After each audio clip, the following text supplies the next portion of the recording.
സൂഫി വര്യനായ ഷേഖ് അബുൽ ഹസൻ റഹിമഹുല്ല തൻ്റെ അനുചരന്മാർക്ക് പറഞ്ഞു കൊടുക്കുന്നൊരു കഥയുണ്ട്. ഒരിടത്ത് 2 സഹോദരന്മാരുണ്ടായിരുന്നു.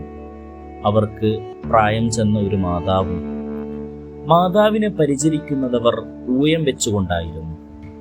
ഒരു രാത്രി ഒരാൾ മാതാവിനെ സേവിക്കും, അതേസമയം മറ്റേയാൾ അള്ളാഹുവിന് ഇബാദത്തിലായി കഴിച്ചുകൂടും. അടുത്ത ദിവസം നേരെ തിരിച്ചുമായിരിക്കും. ഒരു രാത്രി ഇബാദത്തിലായിരുന്ന മകൻ ആരാധനയുടെ മധുരം ആസ്വദിച്ചു. ഹൃദയം നിഷ്കളങ്കമായി, ആത്മാവ് ഉയരങ്ങളിലേക്ക് കുതിച്ചു. അപ്പോൾ അവൻ സഹോദരനോട് ചോദിച്ചു, ഞാൻ ഇന്നുകൂടി ഇബാദത്തിൽ ഏർപ്പെടട്ടെ? സഹോദരൻ നിശബ്ദമായി സമ്മതിച്ചു. അങ്ങനെ 2ാമത്തെ രാത്രിയും അവൻ തന്നെ ഇബാദത്തിലായി കഴിച്ചുകൂട്ടി.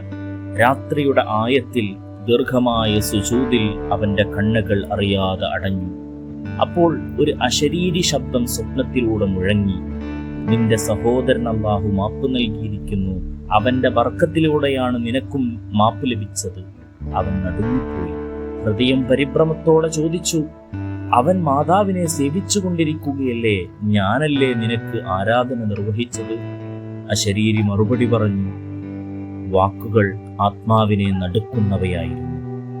സേവനം ആവശ്യമില്ലാത്തവനാണ് നീ ആരാധിക്കുന്നത്, പക്ഷേ സേവനം അനിവാര്യമായ ഒരാളെയാണ് നിന്റെ സഹോദരൻ സേവിച്ചിരിക്കുന്നത്.